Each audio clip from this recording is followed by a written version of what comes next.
हजारों साल तक अन्न त्याग दिया, पत्ते खाकर रही, इसलिए उनका नाम अपर्णा भी पड़ गया। वायु का आहार भी छोड़ दिया, इतनी कठिन तपस्या की कि ब्रह्मा जी की आवाज भी रुधिर हो गई। ब्रह्म गिरा भय गगन गंभीरा, आकाशवाणी हुई, हे पर्वत कुमारी, तेरा मनोरथ सफल हुआ। जब पिता तुझे बुलाने आए तो उनके साथ चले जाना। याज्ञवल्क्य ऋषि भरद्वाज जी को ये कथा प्रयाग में सुना रहे हैं। कहते हैं, उमा चरित सुंदर मय गावा, सुनो शंभु कर चरित सुहावा। मैंने पार्वती जी का चरित्र ये सुनाया। जब सती जी ने शरीर छोड़ा तो शिव जी का क्या हुआ, वो कथा आगे सुनिए। भगवान शिव बेचैन थे। ये एक तरह से सांसारिक आसक्ति नहीं है। शिव और शक्ति नेगेटिव पॉजिटिव एनर्जी है। संसार की ऊर्जा दोनों तार न मिले तो संसार चलेगा कैसे। संतुलन बिगड़ा हुआ रहा तो भोलेनाथ ध्यान में चले गए। एक दिन नारायण प्रकट हुए और कहते हैं, उस समय घटना घटी थी, तारकासुर नाम का एक असुर था। संत जन कहते थे कि बड़ा विचित्र नाम है भाई। तारकासुर मतलब तारने वाला, मुक्त करने वाला। इसका तो नाम होना चाहिए था मारकासुर। ये देवताओं को मारता था और नाम है इसका तारकासुर। उसने कठिन तपस्या की, ब्रह्मा जी प्रसन्न हो गए और वरदान मांगने के लिए कहा। तो उसने कहा, मैं मरूं नहीं, ऐसा वरदान है। पहले के जमाने में ब्रह्मा जी वरदान देते थे। सब लोग वरदान ही देते रहते थे, कुछ भी करो वरदान मिल जाता था। एक बार एक आदमी था, बुद्धू देव, लोग उसको बुद्धू समझते थे। उसने देखा कि तपस्या करके ये मजदूर झूठ मूठ की मजदूरी कर रहे हैं, ये साधु लोग ठीक है, तपस्या करके वरदान मांग लो जिंदगी भर के लिए। वो भी तपस्या करने लगा। तपस्या किया, ब्रह्मा जी प्रसन्न हो गए। कहने लगे, मांग लो 3 वरदान। उसने कहा, प्रभु भूख बहुत जोर लगी है, खाना खिलाइए, पहला वरदान। बुद्धू आदमी था। लोग सोचे बड़ा पागल है, कुछ और मांग लेता। तो बिठाए रखा, बैठे रहो, अकेले में खाना नहीं खाया जाता हमसे। ब्रह्मा जी बैठे हुए, खा लिया। बोल रहे, एक बिस्तर लगाइए, मैं आराम करूंगा, दूसरा वरदान। तो हम आप सोचेंगे कि 2 वरदान खराब कर दिया इसने। ब्रह्मा जी ने कहा, बहुत काम है सृष्टि में, बताओ जल्दी तीसरा मांगो। उसने कहा, जा देवी जी हैं, जाइए, जब हम बुलाएं तो 3 वरदान देने आ जाइएगा। ये तीसरा है। अब ब्रह्मा जी चले गए। अब बोला, नहाना है ब्रह्मा जी, पहला वरदान, नहलवाइए। ब्रह्मा जी आ गए। कपड़ा धुलवाना है ब्रह्मा जी, आयरन करा के ले आइए। तीसरा मांगो, जल्दी खत्म होते रहा ये झंझट। बोले, तीसरा में वही पहले वाला, फिर जब बुलाएंगे तो 3 देने के लिए आ जाइएगा। दिन भर में 20 बार उनको बुलाता था और आखिरी में फिर बोल देता था कि जब बुलाए तो 3 देने आ जाना है। तो हार के ब्रह्मा जी ने कहा, वरदान देना बंद, अब कर्म का फल मिलेगा, वरदान किसी को नहीं दिया जाएगा। उसी दिन से गड़बड़ी हुई है। नहीं तो ये जितने बैठे हैं ना, ये तो भक्त लोग हैं भाई। ये ठंड के मौसम में रांची में, झारखंड में लाखों की आबादी है, इतने ही लोग क्यों हैं? और ये भी कम नहीं है, ये लोग आए हैं तो परम भक्त हैं। तो ये भी तपस्या करके वरदान अभी ले रहे होते कहीं, अगर कर्म फल पे ना आ जाता तो, क्योंकि तपस्या ही तो कर रहे हैं। तो भगवान नारायण प्रकट हुए। तारकासुर ने मांगा वरदान ब्रह्मा जी से कि मैं मरूं नहीं। उन्होंने कहा, नहीं, ये तो नहीं मिलेगा, कुछ और मांग लो। तारकासुर ने दिमाग लगाया कि शिव जी की पत्नी मर गई और वो सिद्ध पुरुष से दोबारा शादी करेंगे नहीं, क्योंकि वो उसी पत्नी से, वो पत्नी तो गई, अब आएगी कहां से। तो यही मांग लेता हूं कि भोलेनाथ का बेटा ही मुझे मारे। तो उन्होंने वरदान मांग लिया कि हे पितामह, आप वरदान दीजिए कि शिव जी का बेटा ही मुझे मारे, कोई ना मार पाए।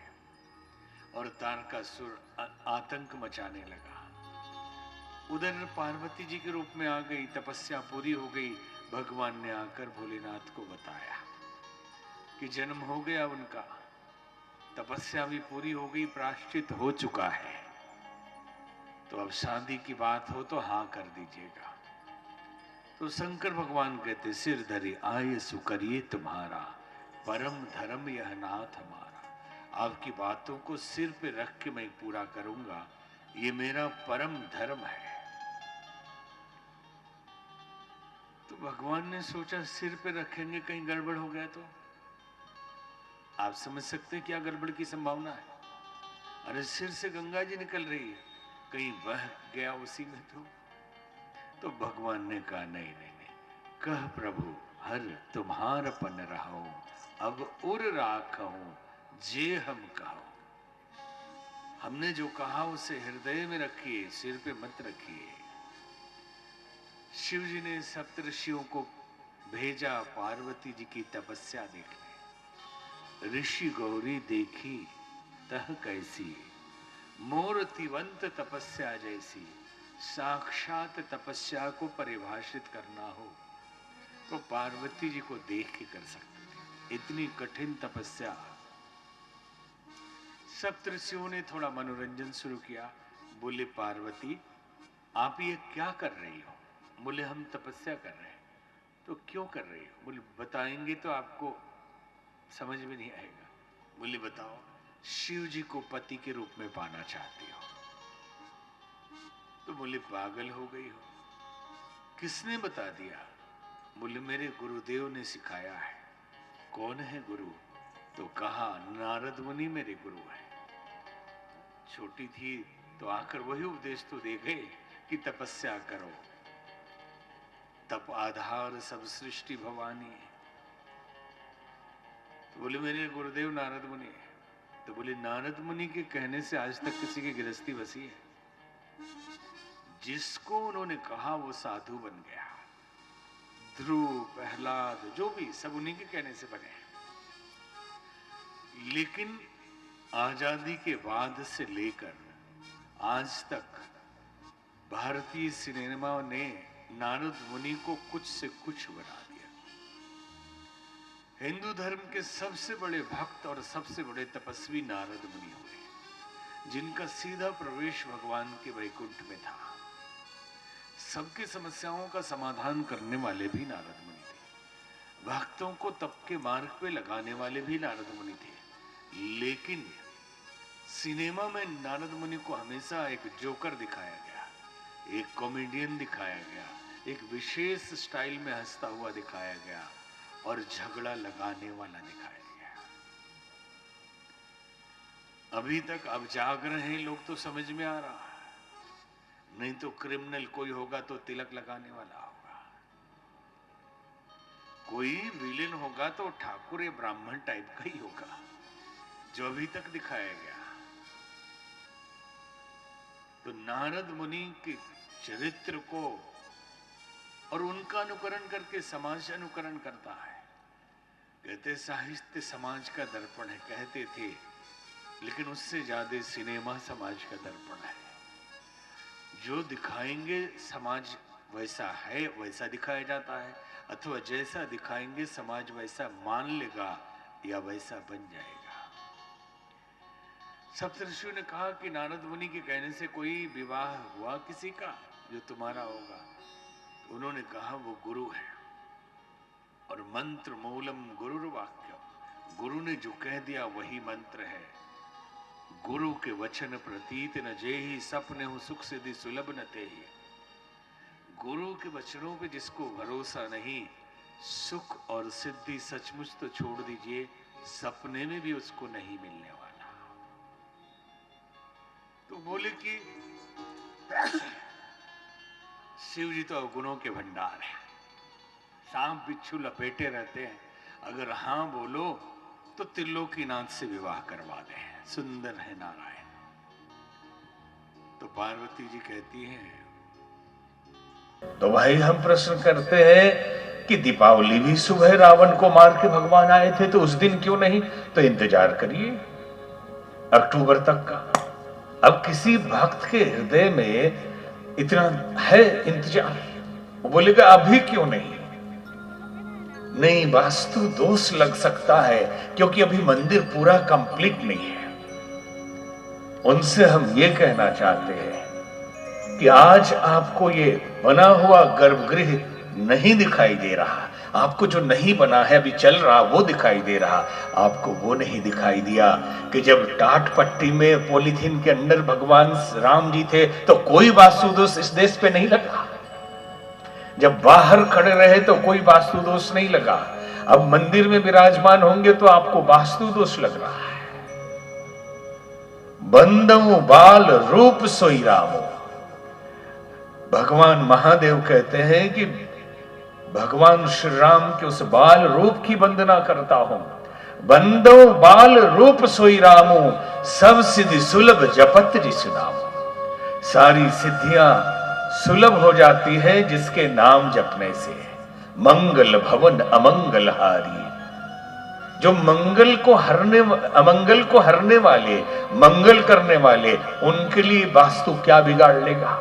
वो खुद बैठने आ रहे हैं। कोई तिथि हो, कोई मुहूर्त हो, मुहूर्त आदमियों के लिए होती है, ईश्वर के लिए नहीं होता। परमात्मा के आदमी अपने डर के मारे कहीं उनका अनिष्ट न हो जाए, अरे भगवान पे भरोसा है तो कैसे अनिष्ट हो जाए? आस्तिक हिंदू धर्म का मूल क्या है जानते हैं?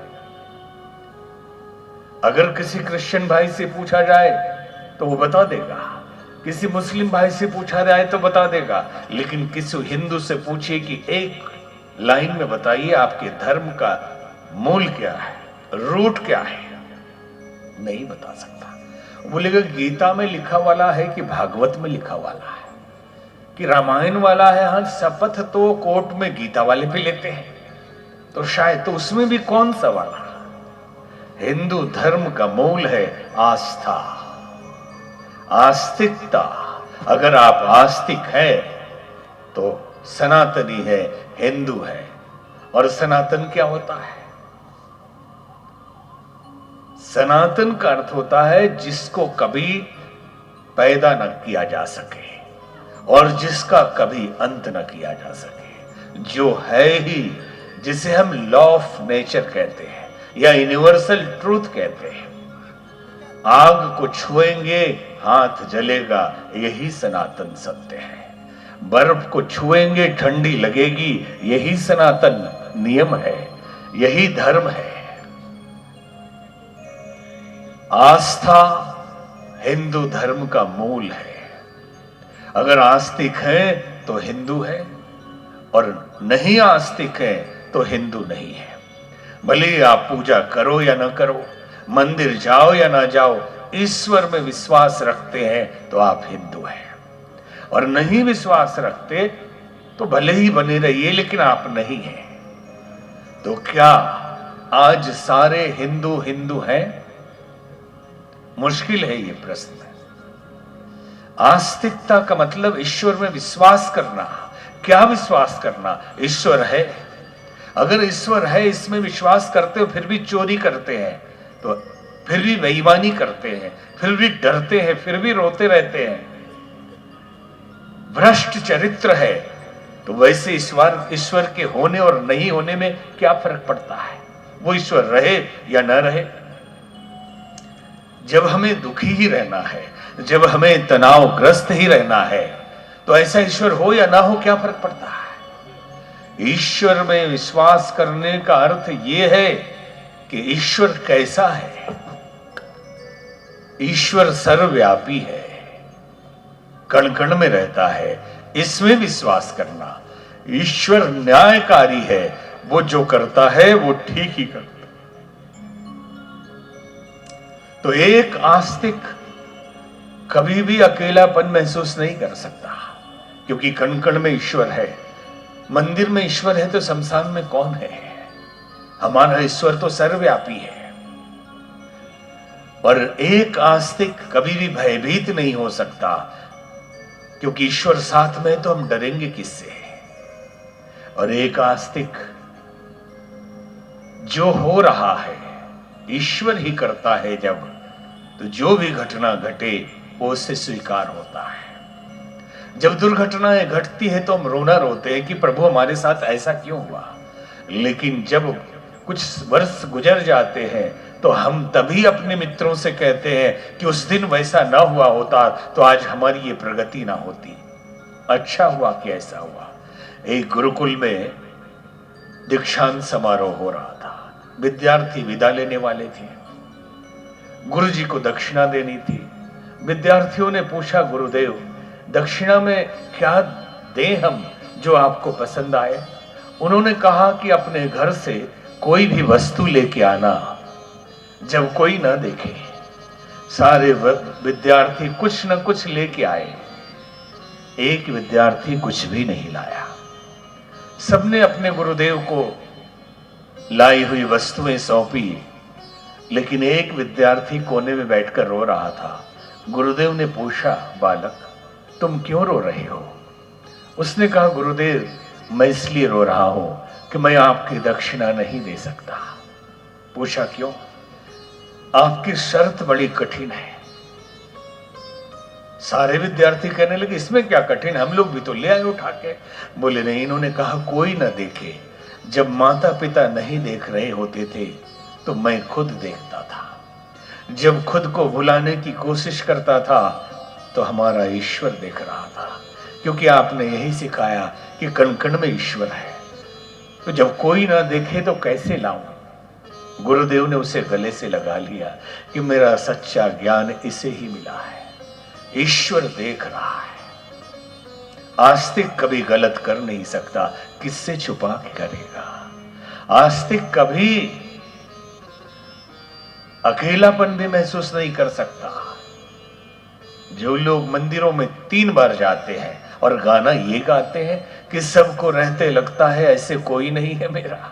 अरे परमात्मा को अपना मित्र बना लो, वो है आपके साथ। एक राजा एक दिन तलवार टांग रहा था, तलवार से उसकी उंगली कट गई। मंत्री जी की आदत थी ये बोलने की कि जो हुआ बहुत अच्छा हुआ। मंत्री जी ने बोल दिया कि जो हुआ बड़ा अच्छा हुआ। राजा नाराज हो गए और राजा ने कहा, इस मंत्री को जेल में भेजो, मेरे उंगली से रक्त बह रहा है, मुझे पीड़ा हो रही है और ये कहता है जो हुआ अच्छा हुआ। मंत्री जी जेल जाने लगे तो बोलते हैं, राजन जो हुआ बहुत अच्छा हुआ। जेल में भी जाके बोल रहे हैं जो हुआ बहुत अच्छा हुआ। अगले दिन पूर्णिमा की रात्रि थी। राजा साहब शिकार खेलने गए, सेना पीछे छूट गई। अकेले आदिवासी इलाके में चले गए जहां पूर्णिमा को बलि चढ़ाई जाती थी आदमी की। कई जंगल में चले गए। जब पुरोहित से जांच कराया तो पता चला इसकी उंगली कटी है, ये तो अपवित्र है, अंग भंग बलि नहीं चढ़ती है, भगाओ इसको। राजा को भगा दिया। राजा साहब दौड़ते हुए पहले मंत्री जी के पास आए, निकालो जेल से पहले भाइयों। मंत्री जी आपने ठीक कहा था कि जो हुआ बहुत अच्छा हुआ, अगर आज मेरी उंगली ना कटी होती तो मेरा गला कट जाता। लेकिन एक बात बताइए, आपको जेल में डाला तो भी आपने कहा कि जो हुआ बड़ा अच्छा हुआ, इसमें क्या अच्छा हुआ? बोले आप अकेले थोड़े ही शिकार में जाते अगर मैं बाहर होता, मैं हमेशा आपके साथ रहता हूं। उंगली आपकी कटी थी, आपकी जान बच गई, मेरा गला तो कट ही जाता। जो हुआ बड़ा अच्छा हुआ। आज सनातन संस्कृति जो पूरे विश्व की मौलिक संस्कृति है, अर्नाल्ड टाइनवी ने एक अपनी पुस्तक में लिखा है कि तृतीय विश्व युद्ध होगा। अगर नहीं हुआ तो भी, और हुआ और उसमें विनाश बहुत बड़ा होगा, और जो बच गए उनका धर्म होगा सनातन, क्योंकि यही वो संस्कृति है जो वसुधैव कुटुंबकम की परंपरा में विश्वास करती है। और संस्कृतियां भी अच्छी होंगी, लेकिन एक भी संस्कृति ऐसी नहीं कि विश्व को अपना परिवार माने। आप उनकी मान्यताओं, उनके मूल्यों, उनके देवताओं की या उनके ईश्वर की पूजा करते हैं तो आप अपने हैं, नहीं करते तो आप दुश्मन हैं। और यहां सनातन संस्कृति कहती है कोई भी हो, कुछ भी माने, कुछ भी पूजा करे, किसी भी तरह के ईश्वर को माने, सब हमारा परिवार है। कोई भी भाषा बोले, कोई भी रंग उसका हो, सब हमारे अपने हैं। नॉस्ट्राडामस की एक भविष्यवाणी थी, आप YouTube पे सर्च कर लेना, पिक्चर है एक, a man who saw tomorrow. उसमें पूरी दुनिया की भविष्यवाणी की गई है। संकलन उस फिल्म में फिल्माया गया है। 1996 में यह पिक्चर मुझे लंदन में मिली। हमने एक एक चीज बारीकी से कम 10 बार उस सिनेमा को देखा, फिर नोस्ट्राडामस की बुक खोजी। नेपोलियन, हिटलर, गांधी जी, भारत, पूरी दुनिया के बारे में जो भी भविष्यवाणी की थी सब सत्य हुआ। उसमें एक भविष्यवाणी थी कि अमेरिका में अफगानिस्तान के तरफ से एक मिसाइल अटैक होगा और ये ट्विन टावर उड़ जाएगा। मिसाइल तो इन्होंने लिखा, जहाज से हुआ। देखा आप लोगों ने कभी, जो बड़े होंगे वो जान रहे हैं। उसमें लिखा था कि सन 2000 में दुनिया समाप्त हो जाएगी। नोस्ट्राडामस रोने लगा, लेकिन फिर देखता है कि सारी दुनिया में, समुद्र में कमल कमल खिले हुए हैं।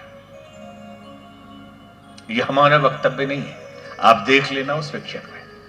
हॉलीवुड की पिक्चर है, लगभग 30-35 साल पहले बनी है।